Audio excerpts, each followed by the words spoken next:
Dad finds wads of dollars in teen daughter's backpack, learns she doesn't attend school.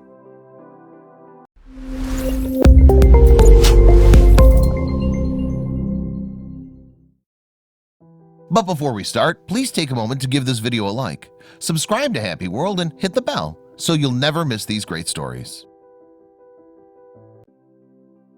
A dad decides to check his teenage daughter's backpack after getting a call from her school principal that she hasn't been attending her classes.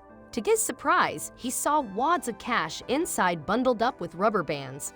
Michael was about to head home from work when he received a call on his cell phone. "Hello, this is Michael. How can I help you?" he answered. "Hello, sir. This is Mrs. Watson from the neighborhood high school. I called to check in on Deborah. Is she all right?" she asked him. "My daughter was fine when she left for school today." "Did something happen?" he said, suddenly worried if Deborah was all right. "Sir, Deborah hasn't come to school this entire week. It's Thursday and she still hasn't shown up. So I wanted to check in and ask if she was sick," Mrs. Watson revealed. Michael was stunned because he had been having breakfast with Deborah every day before he left for work. He'd even ask her about how school had been going, and she'd always respond that everything was going well. Upon looking under the bed, he was surprised to see her favorite backpack filled with rolled wads of cash inside, bundled in different denominations. Michael rushed home to speak to his daughter. He went into her bedroom, only to find out she wasn't home yet. Seeking potential clues as to why she's been missing school, Michael searched around her room. Upon looking under the bed, he was surprised to see her favorite backpack filled with rolled wads of cash inside, bundled in different denominations. What is she doing? He thought to himself, nervous about what kind of trouble his daughter was getting herself into. All the worst possibilities troubled Michael's mind while waiting for Deborah to get home. When she did, Michael was waiting for her by the front porch. "Where have you been?" he asked her. "Sorry, Dad," Deborah replied. "I got caught up in the library at school," she lied. At this point, Michael was growing impatient and wanted answers from her. He was angry that she was lying to him, but he knew that if he pressed her too hard, she'd continue to lie to him. Instead, he decided to follow her the next day.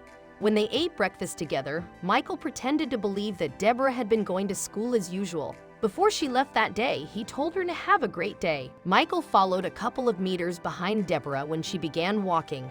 Instead of turning left to head to school, she turned right towards the main road. There, she started to set up on the street by putting a cap on the floor and taking her violin out from its case. "Why is she playing the violin?" Michael asked, speaking to himself. Before he could approach her, two cops appeared on the street and walked up to Deborah. "Do you have a performer's license?" the policeman asked her. Deborah's eyes widened and she grabbed her things from the ground before running away in fear. While she was running, she bumped into her father's chest. Upon looking up, Deborah had a look of both relief and fear in her eyes. "Dad," she cried, hugging him tightly. "Deborah," he comforted her and asked her as soon as she was settled, "What have you been doing on the street? Why are you busking?" Michael shook his head. "You need to go back to school, honey. There are more ways to raise money for your friend," he told his daughter sternly. Before the girl could object, Michael was headed somewhere. Deborah watched her dad approach the cops who apprehended her for busking on the street. "Dad, what are you doing?" she asked, trying to catch up to him. "Don't find the kids, officers," Michael said. "They were just trying to raise money for a friend who's about to undergo a major surgery," he explained. "I'm Michael, this young lady's dad," he said, pointing back at Deborah, who was hiding behind his back. The officers decided to let the kids go with a warning. Michael gave his calling card to one of the police officers and said he'd be in touch. When Michael and Deborah got home, he asked her to get back to attending school from the following day. "Please, Deborah, your teachers might give you failing marks if you continue to miss your classes. I'll take you to school tomorrow, all right?" he told her. The following day, while Deborah and her classmates were in the first period, Michael and the same two cops entered the classroom. Together with their teacher, they revealed that they had scheduled a community charity concert at the school for their classmate who needed surgery. The fundraising concert will be tomorrow and Sunday, their teacher announced. Tickets will be sold at $40 each, and all of you will be in charge of the performances. Are you up for that? She asked her class. The class eagerly cheered that they were determined to make the concert a success. They spent their breaks practicing and promised to sell at least 15 tickets each. By the end of that weekend, the class successfully raised enough money for their classmate's surgery and his medication.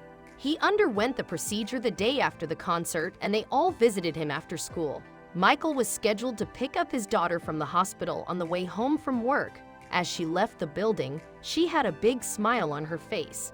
"Our classmate had the surgery, Dad. He will recover soon." "That's great news," he said, opening the car door for her. When Deborah got in, the first thing she did was apologize. "I'm sorry for worrying you, Dad. I was only doing what I thought was the right thing," she explained. Michael nodded and gave her a kiss on the forehead. "Don't worry about it, Deborah. You're a great friend, and I'm really proud of you for that."